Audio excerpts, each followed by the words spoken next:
Some of the videos I do, I've had people comment, just to me, not in a bad way, but just how the reflection of the glasses are. Super hard with video to stop all of that, but I do have some things in my setup here that definitely don't bode well, especially if I'm recording during the daylight time.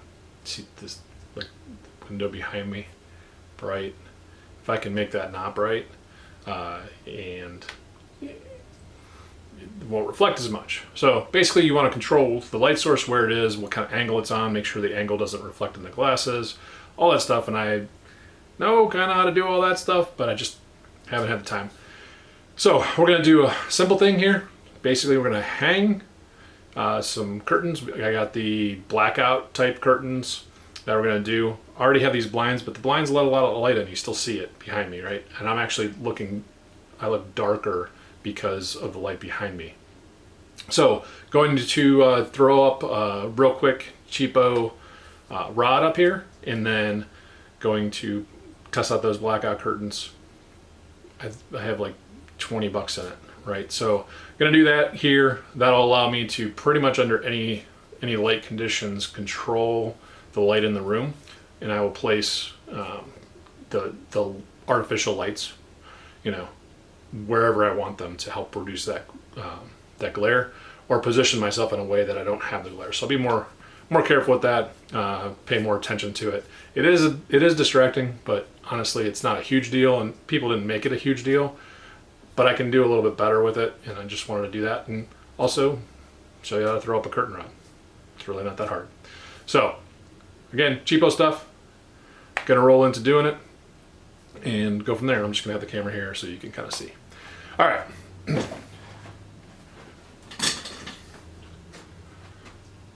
So when you're hanging a curtain rod, I have this curtain rod. I think it was $6. These are telescoping, so you can make them wider or narrower, and they usually have like inches on them. They could go from like 24 inches to 36 inches. So you want to be aware of that and make sure that it's wider than your window. It is, but it's not like they make a bunch of these. They just make them telescoping, and that's how that works. No big deal there. And then for these cheapo ones, you have like a bracket, and that's it. Holes, put the screws in, go. And that's it. So going to roll into that, and then one of the things that I'll tell you is I don't like Molly screws, Molly fasteners, whatever you want to call them. I know a lot of people kind of that's what they do because it's easy, and you can put things wherever you want. And if you don't know what I'm talking about, Molly screws I don't have them. You know why? Because I don't like them. But basically it's plastic. You put a hole in the wall, you put the plastic piece through it, and as you screw the screw in, it expands. So it keeps that fastener in the wall. Basically prevents it from coming out. Here's the thing. You're just going into drywall. So if there's any weight whatsoever on that, if it's a picture, no big deal. Yeah, use Molly's. You can put them wherever you want. And it's important to put pictures wherever you want. So, makes sense. Anything of weight, you're waiting for the drywall to pull out, basically, effectively. And there are times when you don't have a choice, because something's like 4 inches wide and you can't get it on the studs. I do that at times. It happens. My point is, if in any situation, you should always try to mount something to the studs. If, however, you can't, maybe one side's on a stud, the other side isn't, make sure one side's on the stud and use a Molly on the other side. And if you don't know what I'm talking about when I say studs, effectively in these walls there are 2x4s running vertically. Those are studs. Usually 16 inches off center. Normal code says that. Now when you're going around a window, there's a lot more wood, a lot more lumber there, so there's really no excuse to not put these things in wood so it's secure. So in a window frame you have it doesn't matter. I'm not going to worry about the technical terms here. I'm just going to explain it. So both sides you have this. You also have a 2x4 running this way for the sill, and you have a header. So the header is not a 2x4 but a thicker board or whatever, again not getting technical, sits sideways, vertically, across. And that's because it's spanning the window. So that prevents it from sagging. And there are 2x6s, 2x8s, you know, they vary, but the point is you have a lot, all above the window should all be lumber, you know, going up at least 6 inches, right? Because you normally use 2x4s, some people might if it's a really small window, but the bigger the span, the bigger that is. So you have lumber here all the way up, lumber here all the way up, and the whole header all up here. It's all wood. Now, depending on how this wall was built, I actually built this wall, now that I think about it. But I don't remember how I built it, which side I started from, because you go 16 from one side. So the studs could be 16 off center from that side or this side. Okay. And that matters if we're putting something large on. But for curtain rods, pretty much you know that you can at least go 1.5 inches, you know, past the edge of the window. And really it's more than that, really, because this space has an opening larger than a window. It's called a rough opening, okay? And what that allows you to do is place the window, level it, do all that kind of stuff, and then you put either foam, if you're doing it right, you put low expanding foam there so it insulates. Not everybody does that. Anyway, but you do that, and then you have the 2x4. So there's probably 1 inch on this side that is, you know, the frame of the window, and then the 2x4. So pretty much from here to here, you could go out 2.5 inches, and you know, you're pretty sure that that's a stud. So what I'm going to do is I'm going to use this as my reference, basically. I'm going to go up above the window quite a bit. And one of the reasons I'm doing that is because I already have this shade. I want these. Also, these are long because they're not for this short of a window, which is fine. They're cheaper. So I'm going to go up higher so this doesn't drag on the countertop up below it. And, you know, it just get them more out of the way. It also hide some of the ugly up there. It just, you know, normally you would have it right above the window a little bit, but I'm going to go up higher, make sure I have a stud up there, and then put these in, 2 studs, these here screws that are supplied, and I'm going to pop this in place, make sure it's good. Oh, also, you want to make sure it's level, which reminds me, I have to go get my level. Got my level, readjusted a little bit so you can see a little bit better what's going on. So, level. I also have this stud finder. Stud finder.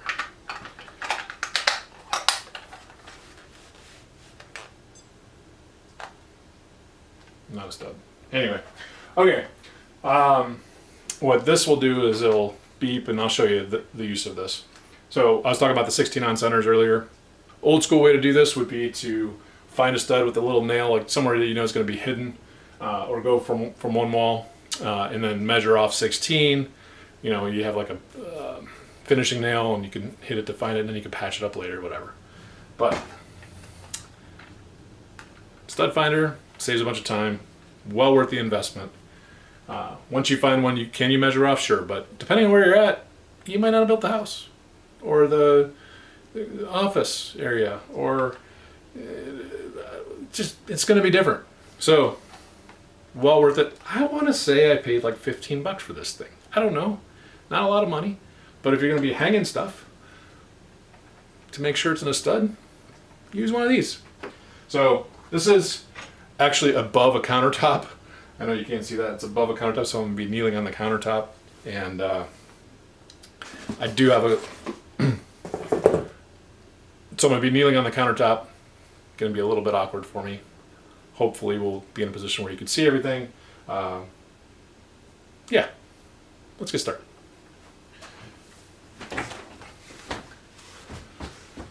All right, so again, I said header was up here. There's space in between, that's where the insulation goes.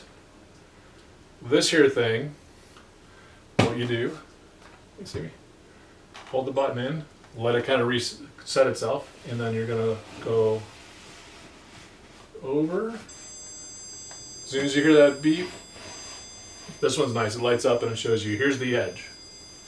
I'm gonna keep going. Why is it still going off? Oh yeah, there's a header up here. This should all be lumber, right? So that's not messing up. It's that we know above the window has a header. That confirms it.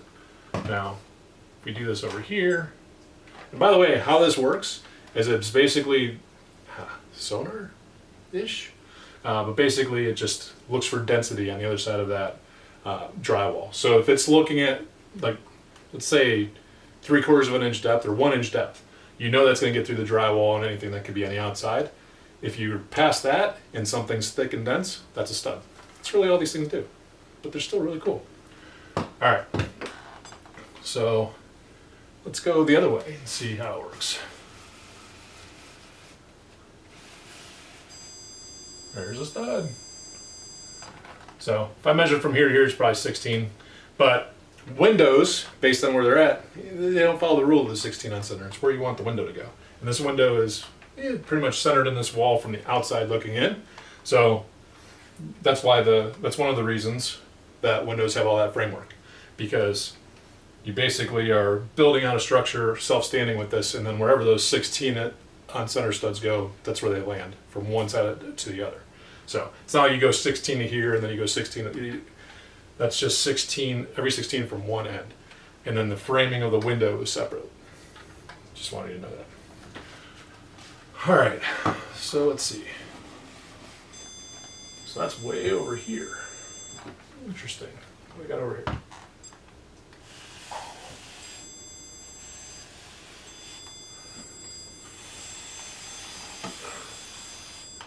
All right, so when I built this part, I just happened to build this, well, this garage. But anyway, these are doubles. So instead of one stud, there are two. So there's a lot of lumber here. So what that means is, instead of going really close, I can go a little bit out further, which will allow the curtain to slide over here and not be as intrusive. You know, if I mounted these two here things close, well, this curtain's going to hit that and scrunch up. Giving a little bit more space means it's going to go further out. Something really simple, but you kind of want to get as far out as you can while staying in the studs. That's what I do, at least. All right. Do I have a tape measure? I don't have a tape measure. And I'm not going to get down and get one, because you know what? It doesn't matter. All right. Now, for this one, again, I said these are pretty tall. So, like so. I don't care if they drag a little bit on the counter underneath, that doesn't matter. I just want them up higher, so they're not dragging too much. And somewhere about there works. So let's do the, I don't know, the knuckle of my pinky off the window. Fine, that works. In fact, you'll see, it doesn't really matter. Now, if you have a couple windows on the same side, you have to be the same, and I have a window over there, I'm going to do the same thing too. I might measure and get it closer, but my hand's the same, so probably not. Okay. So we're gonna go, we know we can go out a bit, and we're gonna do that. I'm gonna start over here.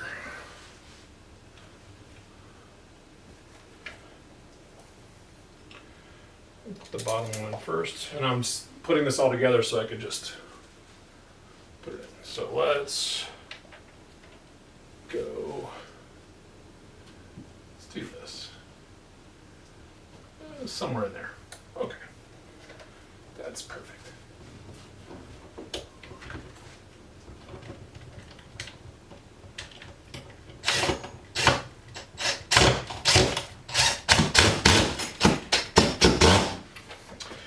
Okay.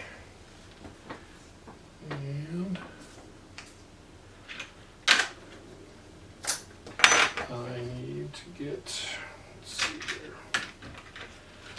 a bit that fits in here better. There we go. All right.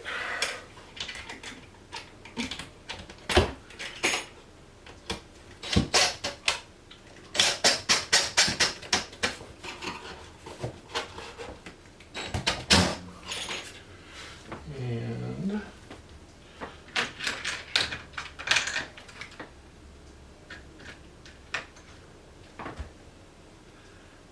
try this one. No. Okay, we're gonna do that. I'll find the combination. All right.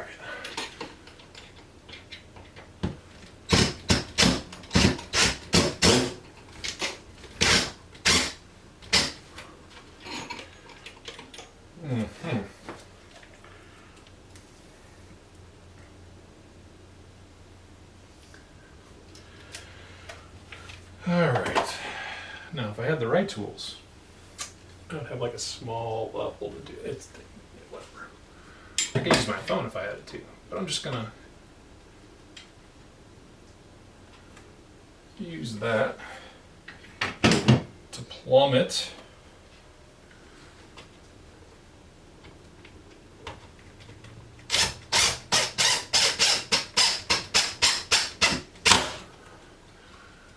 Okay, good.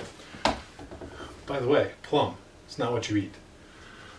When you're using a level, this is leveling it. This is plumbing it. So plumb is level straight up and down, leveling it is horizontal. So if you've ever heard of a plumb bob, probably haven't, but if you have, plumb bob just hangs from up here on a string.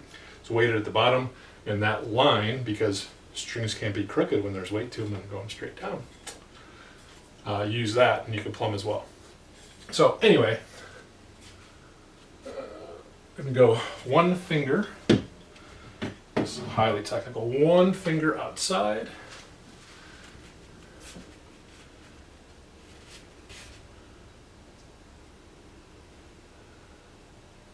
Yeah, that'll work. So, wait. Measuring this up would have been better. Oh wait, never mind. I was going to show you something else. Haha, don't have to measure.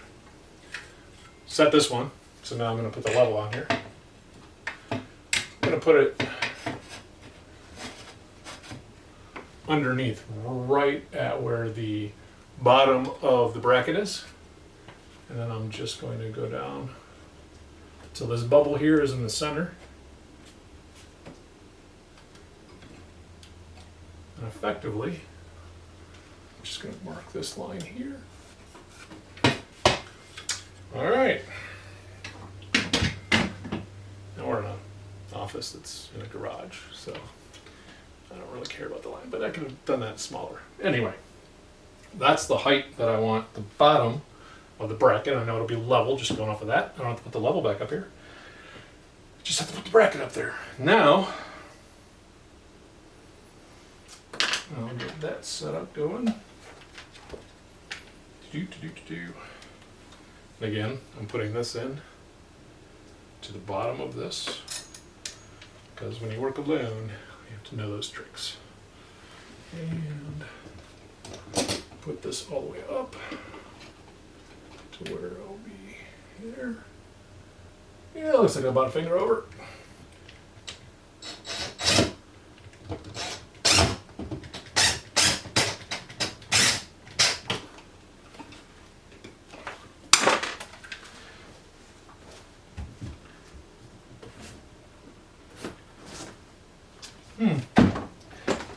It's lovely. I don't know if you noticed, that didn't sound the same. So this is an impact driver. So you hear it go when it actually hits.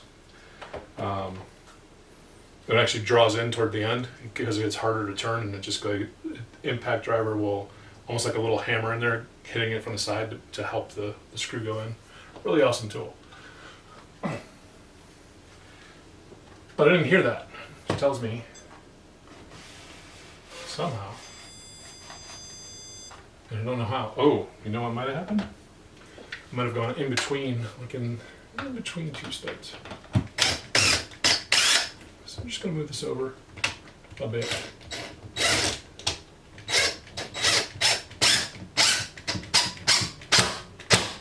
Okay, heard it that time. So what probably happened is there's two studs together and I went right in between them, potentially. And sometimes you're just going to miss them. So you could just adjust easily.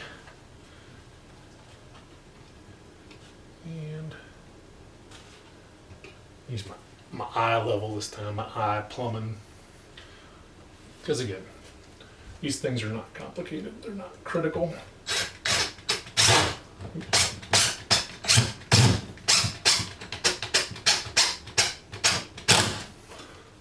So I tend to be very particular about things. And 98.2% of the time, doesn't matter. So I am learning not to be the perfectionist, but show you some tricks that still help you get close enough. So now this goes on. So you just slide the bowl over. We're gonna go.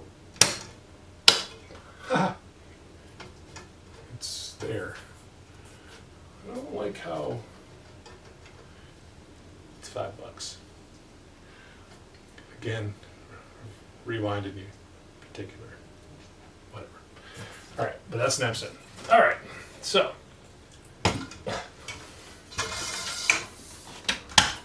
what I'm going to want to do is have these like as tight as possible to make sure that the middle of this is not weak. Before I do that, I need to, I don't know which way's up. Do I care? That's really the question. So that looks like it's a little bit more decorative. And there's a tag here that reads this way. So I'm gonna say that's the top. We're gonna go with that's the top. All right, and there's a, I don't know if you can see that, but there's a place that you could slide the rod through. The end's pretty big. How in the world am I gonna? Haha. It's also wet. So which way is forward? That is not forward. That is. So I'm going to feed this here pole through this.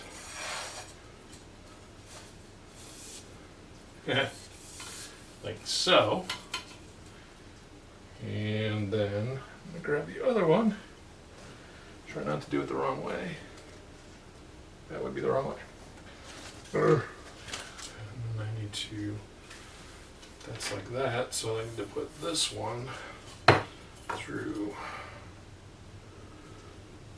this here way.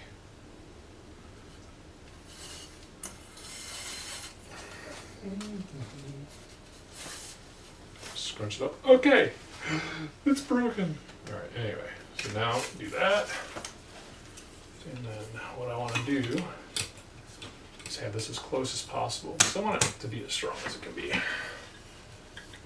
Here and here.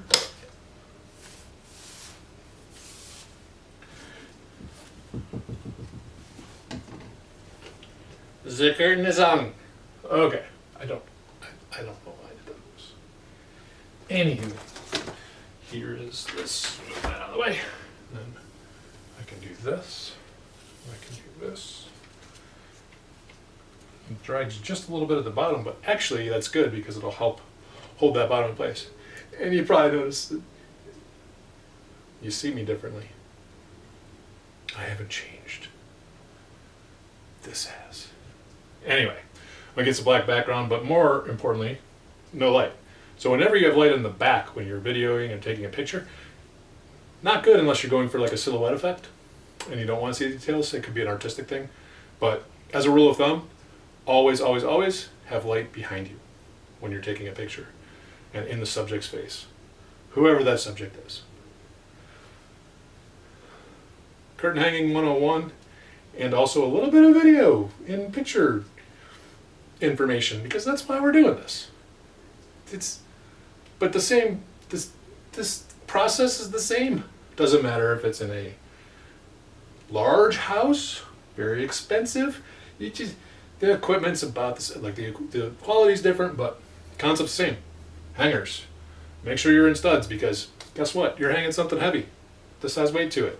Don't be lazy and do the mollies, unless absolutely necessary. Find the studs. Put it in the studs.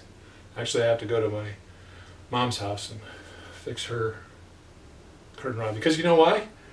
Somebody put mollies in and it pulled out of the wall. Now, it lasted 15 years or more, so they work. I just would rather not have to ever go back and do it again. Anyway, thought this would be interesting maybe for you. Kill a couple birds with one stone, explain a little bit about video and why I'm doing this, but also, the curtain hanging experience. It is not hard. Hope you learned something. Catch you later. Oh, I'm old. Gosh, that hurts.